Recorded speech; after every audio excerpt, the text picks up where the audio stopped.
तो आज आप सब मिल लीजिए घम्मू के पति से, घम्मू के पति को देख लीजिए, क्योंकि बहुत सारे लोग बोल रहे हैं कि आखिर घम्मू जी अपने पति को क्यों नहीं दिखाती हो, वीडियोज़ में क्यों नहीं लाती हो, अपने ब्लॉग में क्यों नहीं लाती हो।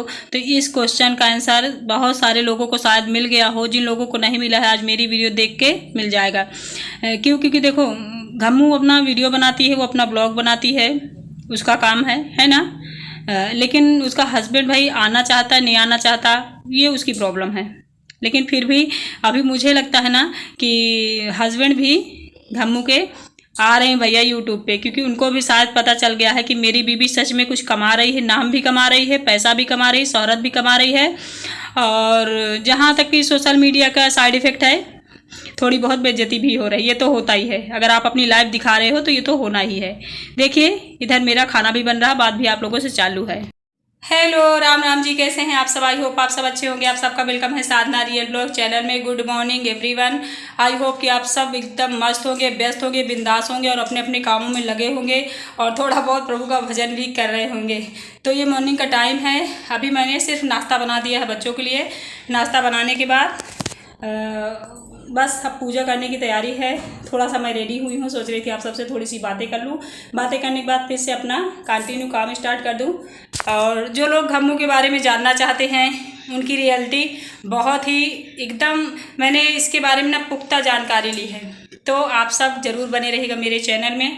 और कहते हैं ना घम्मू के बारे में तो वैसे आप सब कुछ जानते होंगे, लेकिन कुछ होता है ना पर्दे के पीछे होता है, तो उसकी भी जानकारी मैं आप लोगों को दूंगी। तो मेरे चैनल में प्लीज़ बने जरूर रहिए। चलिए फिर लग जाते हैं काम में। और हाँ, आज मैंने ना स्लीवलेस ब्लाउज मैंने पहन रखा है, कैसा लग रहा है बताना।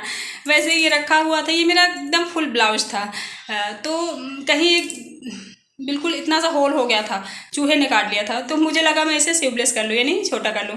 तो आज पहनी, वैसे मैं अनकंफर्टेबल हूँ क्योंकि मैं इसे पहनती नहीं हूँ। लेकिन कहते हैं ना कपड़े तो कपड़े ही होते हैं। अगर अच्छा लगता हो मेरे ऊपर तो बताना नहीं, अगली बार मैं नहीं पहनूंगी, ठीक है? क्योंकि हमें खुद से नहीं पता होता ना कि शायद हम कुछ अच्छा पहने, कुछ अच्छा करें कि नहीं, तो हमें दूसरों से भी राय ले लेनी चाहिए, है ना। समझदार वही होता है जो अपने को परफेक्ट ना समझे, किसी और से भी राय लेती रहे ना। क्योंकि हर इंसान का मोटिवेशन अलग होता है, सोच अलग होती है, ज्ञान अलग होता है, इसलिए सबसे थोड़ा बहुत ज्ञान लेते रहना चाहिए। जब हम खुद को ही परफेक्ट मान लेते हैं तो हम सबसे बड़े मूर्ख कहलाते हैं ना। चलिए फिर लग जाते हैं काम में। और भोलेनाथ मेरा वेट कर रहे हैं, साधना पूजा करो, चलो। चलिए फिर यहाँ मैं कुछ कर रही थी, अब लग जाती हूँ पूजा पाठ में, क्योंकि धूप इतनी ज़्यादा हो जाती, 8 बजे ही लगता है, दोपहर का टाइम है। गर्मी के मौसम में यही होता है, धूप का बड़ा लोचा होता है भाई, है ना। देखिए कितनी ज़्यादा है ना। तो यहाँ नहला देती हूँ तुलसी माता को। गिट्टी जो सिस्टर मेरी कहती थी डियर यहाँ साफ़ कर लो, तो ये किसी दिन साफ़ करूँगी, इसलिए मुझे 2-3 घंटे टाइम चाहिए। नवरात्रि में नहीं मिलेगा टाइम, नवरात्रि के बाद फिर यहाँ मैं सफाई करूँगी, कूलर भी हटाऊँगी, ठीक है सिस्टर। देखिए अभी तक मेरी तुलसी माँ उगी नहीं है, पता नहीं कब उगेगी। इनकी सेवा मैं डेली करती हूँ, फिर भी माँ भी आ नहीं रही मेरे घर में। और यहाँ गणेश लक्ष्मी जी को नहला देती हूँ, फिर अंदर पहुँचती हूँ। मंगल भवन अमंगल हारी, द्रबहु सुदशरथ अजिर बिहारी। ओम श्री शंभवाय नमः, पार्वती पतये नमः, गणेश पिताय नमः, शंभुनाथान त्रिलोकीनाथान नमः, देवादिदेव महादेवाय नमः। जो निविधि होए नाथ हित मोरा, करहु सो देखि दास मैं हूँ तोरा। ओम नमः शिवाय। तो आज है 1 अप्रैल यानी 1 अप्रैल, कल है 2, कल से नवरात्रि की शुरुआत है। माता रानी आने वाली है हम सबकी लाइफ में। वैसे माँ तो हमेशा रहती है, लेकिन नवरात्रि का जो दिन होता है ना, उसकी बात ही अलग होती है। कहते हैं ना पति को तो सब परमेश्वर ऐसे ही मानते हैं उनके गुणों के अनुसार, लेकिन जब करवा चौथ होता है ना तो पति का मान थोड़ा सा ज़्यादा बढ़ जाता है।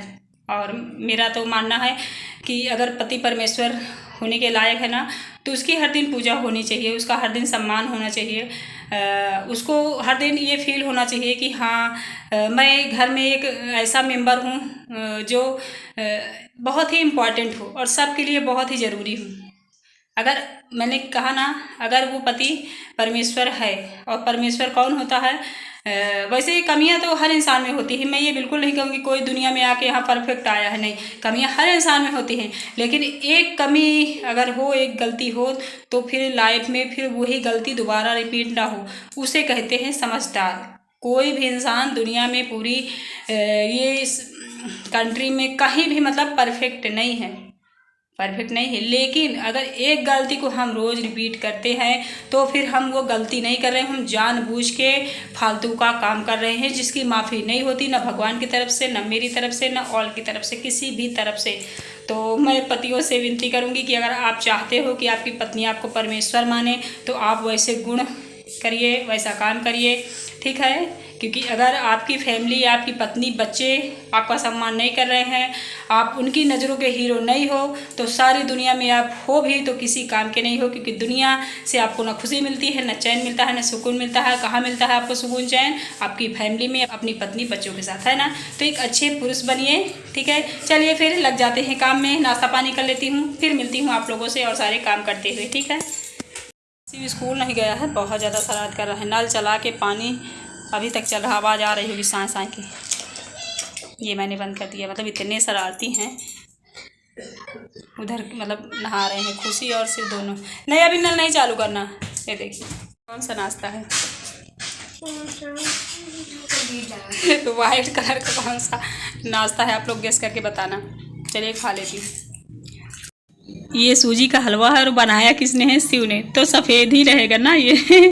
चलिए अब नाश्ता पानी हो गया है, सारा काम हो गया। अब मैं थोड़ा सा करूँगी आराम, बच्चे शरारत कर रहे हैं क्योंकि ना धूप बहुत ज़्यादा है, तो और पीछे का काम को छोड़ नहीं सकता। खाना पीना खाने के बाद आराम, आराम के बाद और सारा काम। आराम का मतलब ये है कि कपड़े फोल्ड करके रखूँगी, ऐसे काम कुछ करूँगी। अगर सब रिकॉर्ड करती रहूँगी ना तो ब्लॉग बहुत लंबा चौड़ा हो जाएगा और फिर शायद उसके लिए 2 दरवाजे मुझे निकलवाने पड़ेंगे। एक ब्लॉग इधर से जाएगा, एक ब्लॉग इधर से। तो छोटा सा बनाऊँगी जिससे एक दरवाजे से वो चला जाए, ज़्यादा दरवाज़ा मुझे न बनवाना पड़े। जोकिंग, कुछ जोक भी करना चाहिए। चलो फिर बिस्तर बोल रहा है साधना, चलो आराम करो। चलिए फिर मिलते हैं। ये हैं घम्मू के पति देव भैया, देख लो, यही हैं वो धर्मात्मा। और फिर लंच बन गया है। लंच रिकॉर्ड मैंने नहीं किया। दाल चावल सब्जी रायता रोटी, ये खाना है आज लंच में। और रायता माय फेवरेट, कैसा भी रायता हो, पालक का, आलू का, मतलब किसी भी चीज़ का मुझे पसंद ही है, पता नहीं क्यों। तो खा पी के सीधे इवनिंग में मिल रही हूँ मैं। इवनिंग में यहाँ सफाई करूँगी। ये कूलर मुझे हटाना है, उधर किड्डी की तरफ रखना है, यहाँ सफाई करना है क्योंकि बहुत ज़्यादा गंदा यहाँ लगता है। छोटा सा आंगन है, यहाँ साफ़ रहेगा ना तो खाट बिछा के हम लोग बैठ सकते हैं इवनिंग के टाइम में, शाम के टाइम में, क्योंकि गर्मी का मौसम आ गया है, छत जाना नहीं होता है। तो यही एक आंगन हमारा सहारा है, तो इसे साफ़ रखना है बिल्कुल। मेरी सिस्टर ने भी मुझे सजेस्ट किया था, बहुत सारी फ्रेंड मेरी जो हैं यूट्यूबर्स, कि यहाँ साफ़ कर लो साधना, यहाँ थोड़ा साफ़ रहेगा तो बैठने के लिए जगह हो जाएगी। तो इस सजेशन को मैंने मान लिया है तुरंत ही और बहुत जल्दी यहाँ सारा सफाई करूँगी। देखिए कितना कबाड़ लग रहा है, यहाँ भी सफाई करनी, वहाँ भी करनी है। अब किस दिन टाइम निकालती हूँ ये तो भोलेनाथ जानेंगे। वैसे ऐसे में भोलेनाथ भी नाराज़ हो जाएंगे। साधना हर चीज़ मेरे ऊपर ही छोड़ देती, कुछ अपने से भी मेहनत किया कर। तो करती हूँ, लेकिन भार तो आप ही के हाथ में है प्रभु। और ये देखिए कपड़े इतने इकट्ठे हो गए हैं, तो मैं सोच रही थी ना साड़ी वगैरह अपना धुल के डाल दूं क्योंकि नवरात्रि है तो डेली डेली मंदिर जाना पड़ेगा। अभी तक मंदिर जाती नहीं थी, जाना पड़ेगा, नहीं जाना है, जाना चाहिए, क्योंकि पड़ेगा जो चीज़ हम कहते हैं ना वो हम एक ज़बरदस्ती वाला काम करते हैं। और जब मन से हमें करना है तो करना है, क्योंकि जो हम ठानेंगे वही हम करेंगे। इसलिए लाइफ में ना कोई चीज़ अगर आपको करनी है, कुछ चीज़ छोड़नी है तो उसके लिए ठान लो, अंदर यानी मजबूती कर लो। जब तक मजबूती नहीं होगी कुछ नहीं हो पाएगा।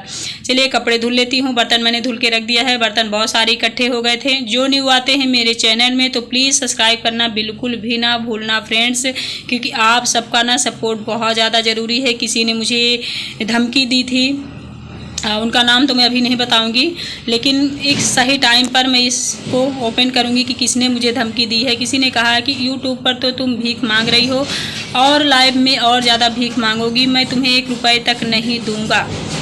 ये शब्द, ये धमकी मैंने एक्सेप्ट कर ली है और भोलेनाथ से भी बता दी है कि प्रभु सारा कुछ आप देखना, क्योंकि इंसान सिर्फ धमकियाँ दे सकता है और हमारी लाइफ नहीं लिख सकता, हमारा भविष्य नहीं बदल सकता। भविष्य हम खुद बदलते हैं, भगवान की कृपा से बदलते हैं, अपनी मेहनत से बदलते हैं। ठीक है फ्रेंड्स, तो इस धमकी को आप सब भी एक्सेप्ट कर लीजिए। जिन लोगों ने मुझे दिया है, समझ लो आपको दिया है, तो आप इस चैनल को इतनी तेज़ से दौड़ाइए, इतने आगे ले जाइए कि जिस इंसान ने ये धमकी दी है उसका मुंह अपने आप बंद हो जाए, स्टॉप हो जाए, बोलने की औकात ही ना रहे।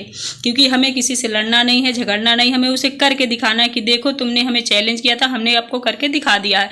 और सभी इंसान को दुनिया में ऐसे ही करना चाहिए, करके दिखाओ, लड़ने से कोई फ़ायदा नहीं है। चलिए फिर मैं मिलूंगी आप लोगों से कोई अच्छी सिनी वीडियो के साथ। आई होप कि आप सबको अच्छा लगा होगा, है ना। कुछ मोटिवेट करने वाली बातें बोल देती हूँ मैं।